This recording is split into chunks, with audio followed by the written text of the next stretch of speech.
नमस्कार, स्वागत है आप सभी का डीडी न्यूज के इस खास बुलेटिन एक्सप्रेस 100 में, जहां हम आपके लिए लेकर आते हैं राजनीति, मनोरंजन, देश दुनिया, खेल और व्यापार जगत की सभी बड़ी खबरों को एक्सप्रेस यानी फटाफट अंदाज में। मैं हूं गौरव श्रीवास्तव, तो देखिए खबरें तेज रफ्तार से। कृषि में जलवायु अनुकूल पद्धतियों को अपनाने और टिकाऊ खेती को बढ़ावा देने की दिशा में रविवार का दिन बड़ी सौगात के साथ लाया। प्रधानमंत्री नरेंद्र मोदी ने नई दिल्ली स्थित भारतीय कृषि अनुसंधान संस्थान में 61 फसलों की 109 उन्नत किस्में जारी की।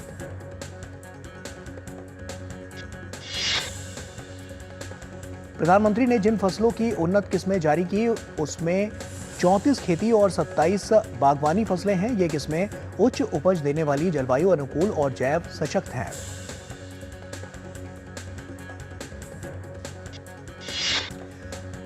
पीएम ने फसलों के जो बीज जारी किए उनमें खेती की फसलों से जुड़े मोटे अनाज, चारा फसलें, तिलहन, दलहन, गन्ना और कपास आदि, जबकि बागवानी फसलों में फलों, सब्जियों, बागान फसलों, कंद फसलों, मसालों, फूलों और औषधीय फसलों की किस्में शामिल हैं।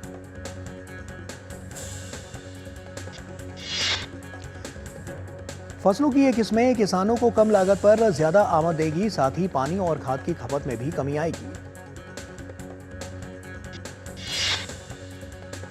प्रधानमंत्री ने किसानों और वैज्ञानिकों से बातचीत भी की और इन नई फसल किस्मों के महत्व पर भी चर्चा करते हुए प्रधानमंत्री ने कृषि में मूल्य संवर्धन के महत्व पर जोर दिया। किसानों ने कहा कि फसलों की ये नई किस्में बेहद फायदेमंद होंगी, क्योंकि ये उनके खर्च को कम करने में मदद करेंगी और पर्यावरण पर भी सकारात्मक प्रभाव डालेंगी। प्रधानमंत्री ने मोटे अनाज के महत्व पर चर्चा की और रेखांकित किया कि जो लोग कैसे पौष्टिक भोजन की ओर बढ़ रहे हैं। प्रधानमंत्री ने प्राकृतिक खेती के फायदे और जैविक खेती के प्रति आम लोगों के बढ़ते विश्वास के बारे में भी बात की। पीएम ने इस बात का भी उल्लेख किया कि कैसे जैविक खाद्य पदार्थों का उपभोग और मांग बढ़ रही है।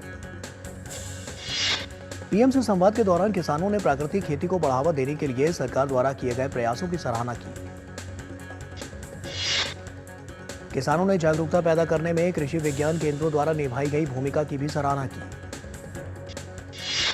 प्रधानमंत्री ने सुझाव दिया कि ये केंद्र हर महीने विकसित की जा रही नई किस्मों के लाभों के बारे में किसानों को लगातार जागरूक करें। प्रधानमंत्री ने सोशल मीडिया साइट एक्स पर लिखा कि हम अपने किसान भाई बहनों को सशक्त बनाने के लिए प्रतिबद्ध हैं। इसी दिशा में दिल्ली में फसलों की 109 नई किस्मों को जारी करने का सुअवसर मिला। प्रधानमंत्री ने एक्स पर लिखा कि जलवायु अनुकूल और ज्यादा उपज देने वाली इन किस्मों से उत्पादन बढ़ने के साथ हमारे अन्नदाताओं की आय भी बढ़ेगी। प्रधानमंत्री ने लिखा कि मुझे इस बात का संतोष है कि हमारे किसान भाई बहन प्राकृतिक खेती की ओर भी तेजी से कदम बढ़ा रहे हैं। प्रधानमंत्री ने किसानों और कृषि वैज्ञानिकों से संवाद के बाद लिखा कि उनके अनुभवों को करीब से जानने का मौका मिला। इस दौरान हमने प्राकृतिक खेती के लाभों पर भी विस्तार से चर्चा की। केंद्रीय कृषि मंत्री शिवराज सिंह चौहान ने कहा कि सुखी समृद्ध किसान और किसानों की आमदनी बढ़ाना प्रधानमंत्री नरेंद्र मोदी का संकल्प है।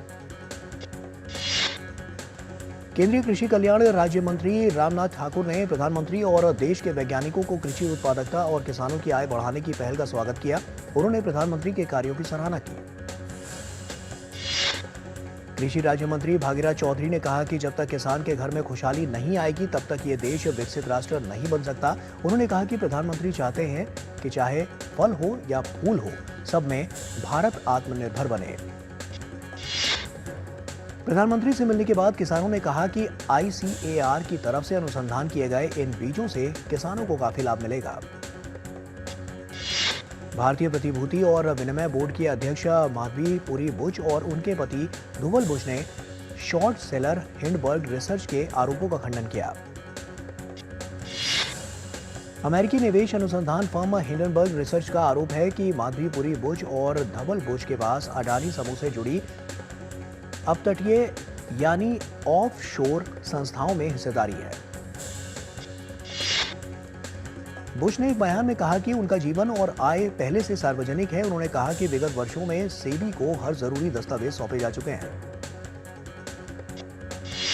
सेबी प्रमुख और उनके पति ने कहा कि उन्हें आगे भी किसी भी तरह की वित्तीय दस्तावेज को सार्वजनिक करने में कोई झिझक नहीं होगी। सेबी प्रमुख ने कहा कि उन दस्तावेज की जांच भी की जा सकती है जब वे सेबी से जुड़ी नहीं थी। हिंडनबर्ग रिपोर्ट पर अडानी समूह ने अपना आधिकारिक बयान जारी कर उसे नकार दिया है। अडानी समूह ने कहा कि हिंडनबर्ग द्वारा लगाए गए नवीनतम आरोप सार्वजनिक रूप से उपलब्ध सूचनाओं का दुर्भावनापूर्ण, शरारती और जोड़तोड़ वाला चयन है, जो तथ्यों और कानून की अवहेलना करते हुए व्यक्तिगत मुनाफा कमाने के लिए पूर्व निर्धारित निष्कर्षों पर पहुंचने के लिए है। अडानी समूह ने कहा कि हमारी प्रतिष्ठा को बदनाम करने के लिए जानबूझकर किए गए इस प्रयास में उल्लेखित व्यक्तियों या मामलों के साथ कोई व्यावसायिक संबंध नहीं है। हम पारदर्शिता और सभी कानून और नियामक आवश्यकताओं के अनुपालन के लिए दृढ़ता से प्रतिबद्ध हैं। अमेरिकी शॉर्ट सेलर फर्म हिंडनबर्ग के आरोपों को लेकर सियासी घमासान तेज हो गया है। कांग्रेस और टीएमसी के हमलों पर अब भाजपा ने पलटवार किया है। बीजेपी का कहना है कि कांग्रेस ने पिछले 10 वर्षों में झूठ की राजनीति की रणनीति अपनाई है। बीजेपी ने कांग्रेस सांसद राहुल गांधी और विदेशी संस्थाओं के बीच सांठगांठ के बारे में भी सवाल खड़ा किया। पूर्व केंद्रीय मंत्री राजीव चंद्रशेखर ने इसे दुनिया की सबसे मजबूत वित्तीय व्यवस्था में से एक को बदनाम और अस्थिर करने की साजिश बताया। केंद्रीय मंत्री और भाजपा नेता ज्योतिरादित्य सिंधिया ने हिंडनबर्ग रिपोर्ट के मामले पर कांग्रेस को जमकर घेरा। उन्होंने कहा कि कांग्रेस का काम केवल देश में अराजकता फैलाना है। हिंडनबर्ग रिपोर्ट पर कांग्रेस प्रवक्ता सुप्रिया श्रीनेत ने कहा कि इस मामले पर सुप्रीम कोर्ट को संज्ञान लेकर जांच करानी चाहिए। हिंडनबर्ग रिसर्च की रिपोर्ट पर बाजार नियामक सेबी ने निवेशकों से सावधान रहने की अपील की। सेबी ने कहा कि हिंडनबर्ग ने खुद ही अपनी ओर से सफाई जारी की है। इसमें कहा गया है कि कंपनी के शेयर में उसकी खुद की शॉर्ट पोजीशन हो सकती है। सेबी ने अपने बयान में कहा है कि REIT पर सेबी के लिए सभी फैसले सेबी बोर्ड ने लिए हैं और ये किसी कंपनी को फायदा नहीं पहुंचाते हैं। बयान में कहा गया है कि सेबी चेयरमैन ने नियमों के मुताबिक समय समय पर सिक्योरिटीज में अपने निवेश की पूरी जानकारी दी है। सेबी ने एक मजबूत नियामक ढांचा तैयार किया है जो सर्वोत्तम वैश्विक प्रथाओं के अनुरूप है। यह नियामक ढांचा निवेशकों की सुरक्षा भी सुनिश्चित करता है। हिंडनबर्ग रिसर्च की रिपोर्ट पर IIFL ने कहा है कि हमने किसी भी फंड के माध्यम से प्रत्यक्ष अथवा अप्रत्यक्ष रूप से अडानी ग्रुप के किसी भी शेयर में कोई निवेश नहीं किया है। फंड में माधवीपुरी बुच और धवल बुच की होल्डिंग टोटल इनफ्लो के 1.5% से कम थी।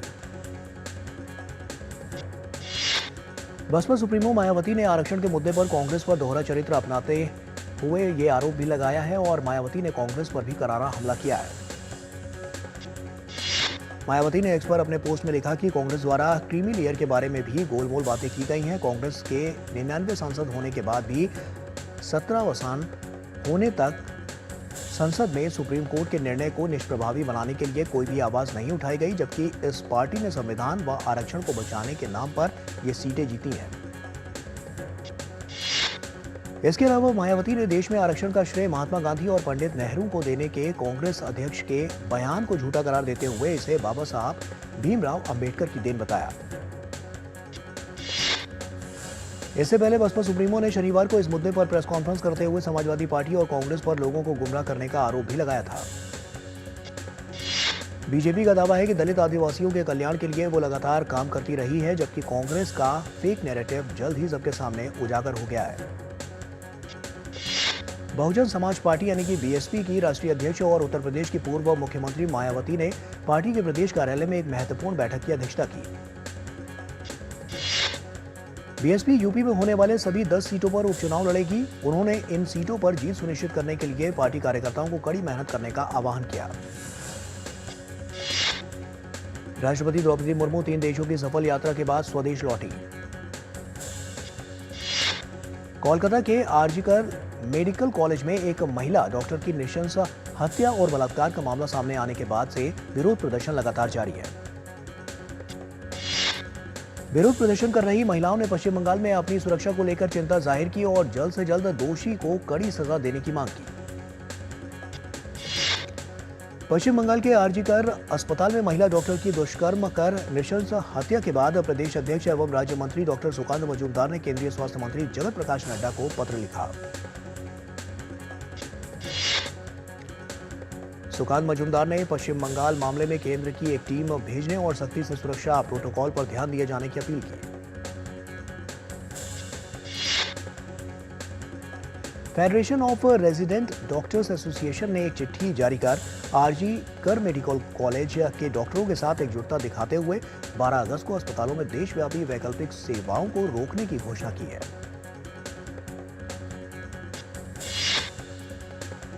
कोलकाता के पुलिस आयुक्त विनीत गोयल ने अस्पताल का दौरा किया। उन्होंने तीसरी मंजिल के उस सेमिनार रूम का निरीक्षण किया जहां महिला डॉक्टर के साथ दुष्कर्म के बाद निर्ममता से उसकी हत्या कर दी गई थी।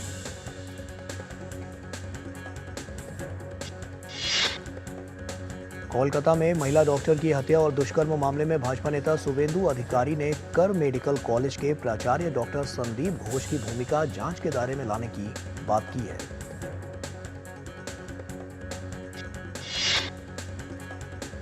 रविवार को दिल्ली के कॉन्स्टिट्यूशनल क्लब में बिहार बीजेपी के राज्यसभा सांसद डॉक्टर भीम सिंह की पुस्तक भारत के 75 महान क्रांतिकारी का विमोचन किया गया।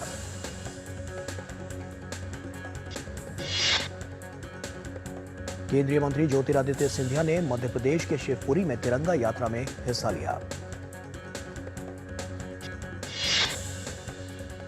गोवा में तिरंगा यात्रा निकाली गई जिसमें राज्य के मुख्यमंत्री प्रमोद सावंत भी शामिल हुए।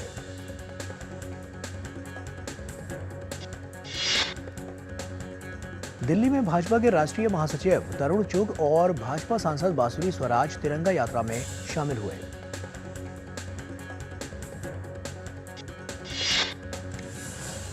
भारतीय तटरक्षक ने लक्षद्वीप में एक बाइक रैली का आयोजन किया जिसका उद्देश्य द्वीप के हर घर में राष्ट्रीय ध्वज तिरंगा के लिए राष्ट्रीय गौरव और देशभक्ति की भावना को बढ़ावा देना है।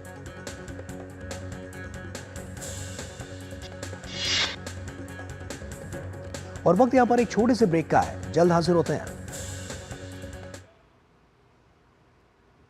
किचन में हो तो हम सब कुछ बना सकते हैं। बैंगन का भरता, आलू गोभी, भिंडी मसाला और भी बहुत कुछ। MBH काट। सुरक्षा की गारंटी हर चीज में जरूरी है, चाहे वो मुश्किल स्टंट हो या अच्छी फसल। इसलिए ले आइए IIL के ट्रैक्टर ब्रांड का शिनबा जो देता है सुंडी और ट्रिप से सुरक्षा की गारंटी। जल्दी करो यार, प्लीज जल्दी। दूसरा कोई मैच है क्या? ऐसा ही कुछ है यार, बैंक जाना है दादाजी को लेके। हाँ यार, उम्र होने पर कभी कभी मदद तो लगती है, पर बैंकिंग में नहीं। वैसे भी RBI कहता है सीनियर सिटीजन सबसे पहले। अगर आप 70 साल से ऊपर हैं और आप बैंक नहीं जा सकते तो बैंक आएगा आपके पास जरूरी सेवाएं लेकर, वो भी वाजिब दरों पर। सीनियर सबसे पहले। RBI कहता है जानकार बनिए, सतर्क रहिए।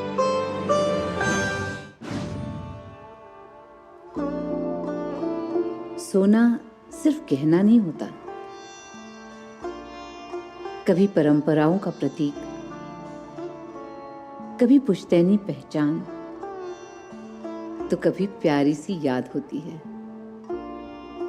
लाइफ में आगे बढ़ने के लिए उसी सोने से गोल्ड लोन लेने का फैसला समझदारी का होता है। मुथूट फाइनेंस ये बात समझते हैं, इसीलिए वो ईमानदारी, सच्चाई और आपके विश्वास को सबसे बढ़कर मानते हैं। दूसरा कोई करे या ना करे, मुथूट फाइनेंस ने सदियों से इस भरोसे को कायम रखा है और हमेशा रखेंगे। मुथूट फाइनेंस, सदियों का भरोसा हमेशा के लिए। इंडिया का number 1 most trusted financial services brand. तो गोल्ड लोन के लिए कॉल करें 1-800-313-1212। शादी का किचन महके जहां, गोल्डी किचन किंग मसाले हो वहां। गोल्डी लाए हैं फ्रेश लॉक टेक्नोलॉजी जो रखे मसालों को हर समय फ्रेश। ब्रेक के बाद एक बार फिर से आप सभी का स्वागत है। आइए खबरों में आगे बढ़ते हैं। 5 अगस्त के बाद से बांग्लादेश के 52 जिलों में अल्पसंख्यक समुदाय के लोगों, विशेषकर हिंदुओं के उत्पीड़न की असंख्य घटनाएं सामने आई। चटगांव में आयोजित विशाल विरोध रैली को लेकर अनुमान लगाया जा रहा है कि इसमें 7 लाख से अधिक लोगों ने भाग लिया। जिसमें लोगों ने हिंदुओं के खिलाफ चल रही हिंसा का विरोध किया। बांग्लादेश में हिंदू समुदाय पर हो रहे बर्बर हमलों, आगजनी और लूटपाट के विरोध में हिंदुओं ने बड़ा प्रदर्शन किया। राजधानी ढाका में हजारों हिंदू जमा हुए और देश में अल्पसंख्यक हिंदुओं के खिलाफ हो रहे हिंसा के खिलाफ आवाज उठाई।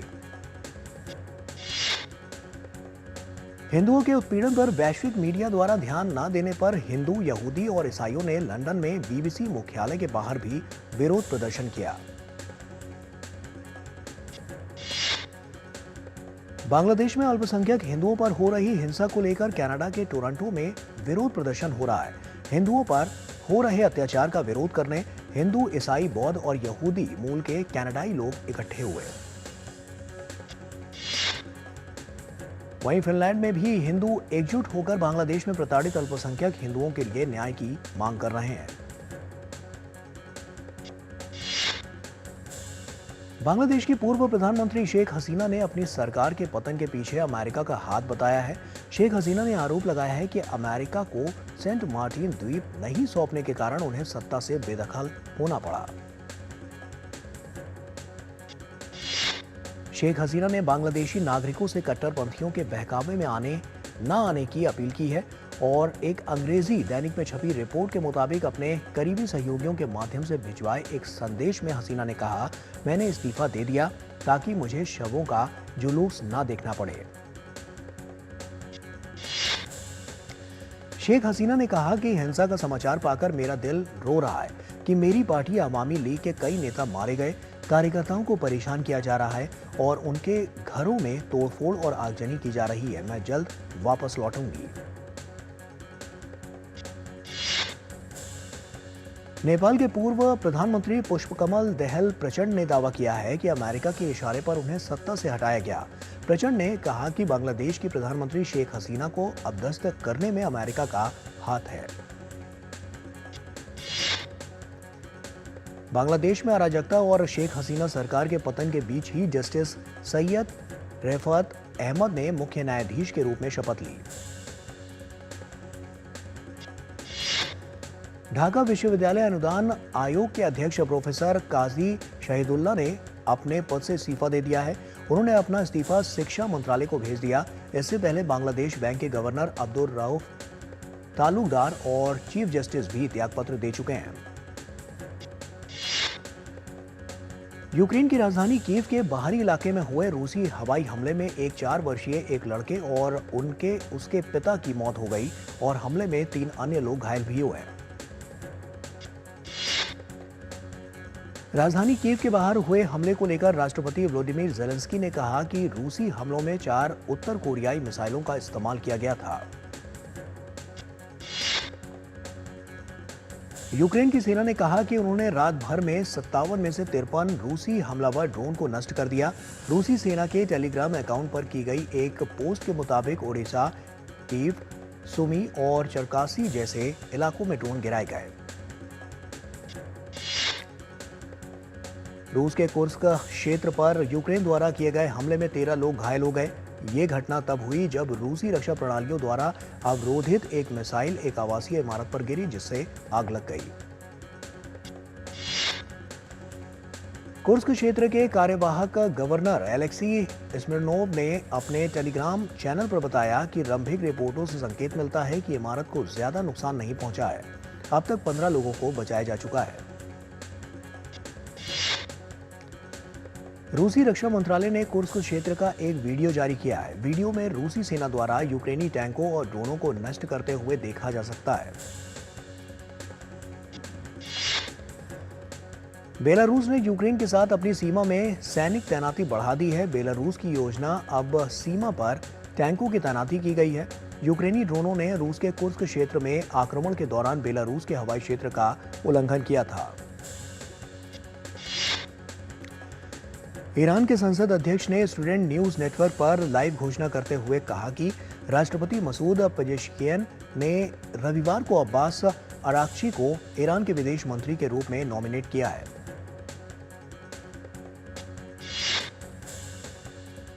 सूडान के स्वास्थ्य मंत्रालय ने कहा है कि देश में भारी बारिश से मरने वालों की संख्या बढ़कर 53 हो गई है। स्वास्थ्य मंत्रालय ने बताया है कि भारी बारिश से 9,777 परिवार प्रभावित हुए हैं।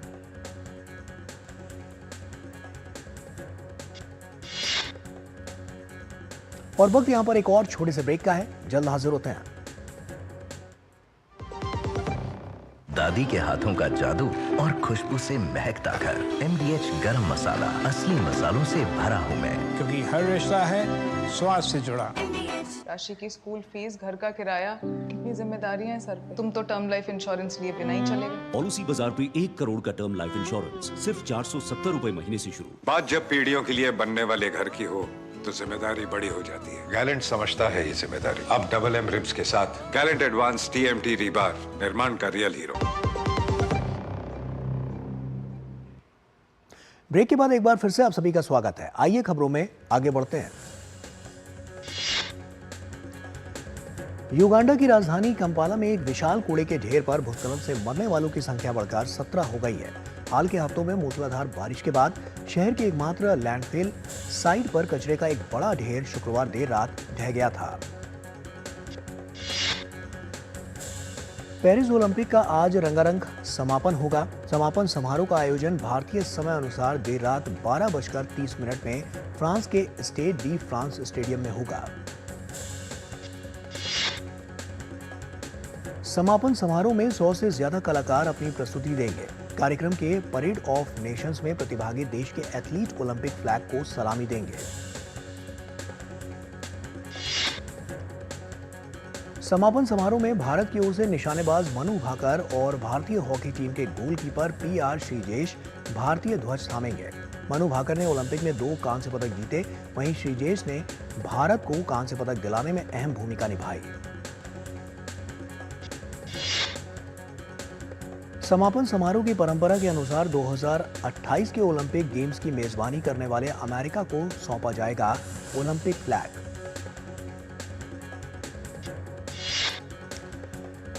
पेरिस ओलंपिक में भारत का अभियान 6 पदक के साथ समाप्त हुआ।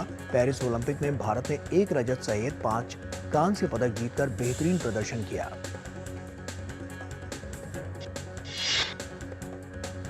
पेरिस ओलंपिक में अमेरिका ने 40 स्वर्ण के साथ पदक तालिका में हासिल किया शीर्ष स्थान। वहीं 40 स्वर्ण के साथ कुल 91 पदक जीतकर चीन दूसरे स्थान पर रहा।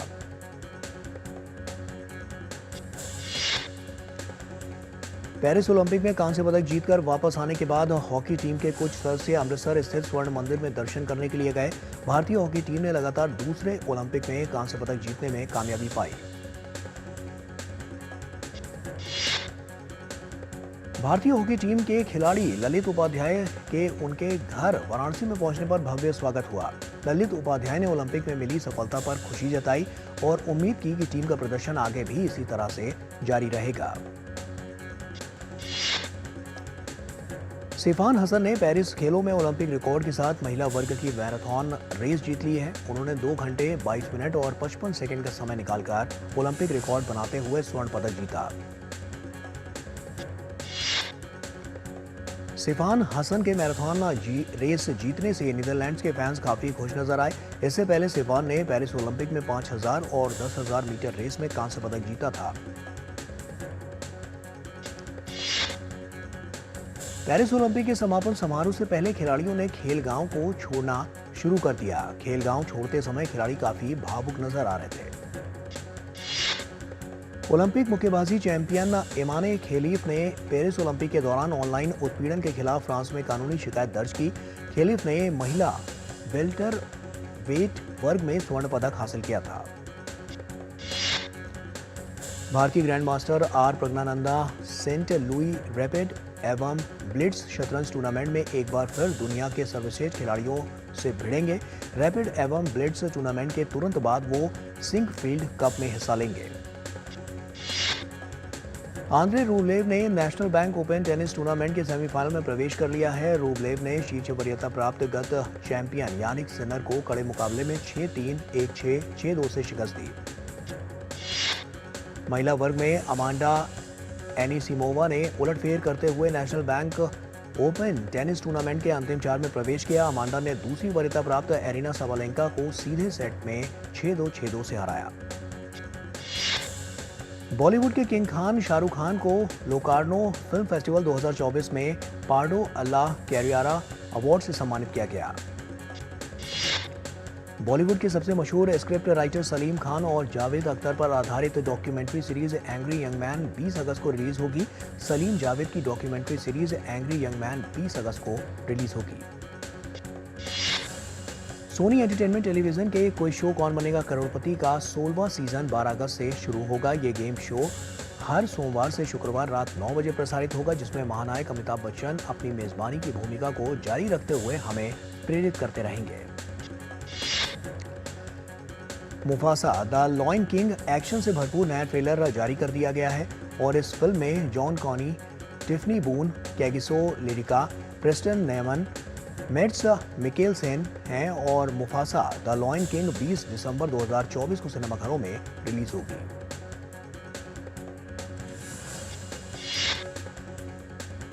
और इसी के साथ एक्सप्रेस न्यूज में फिलहाल अभी के लिए इतना ही। हमें दीजिए इजाजत। नमस्कार।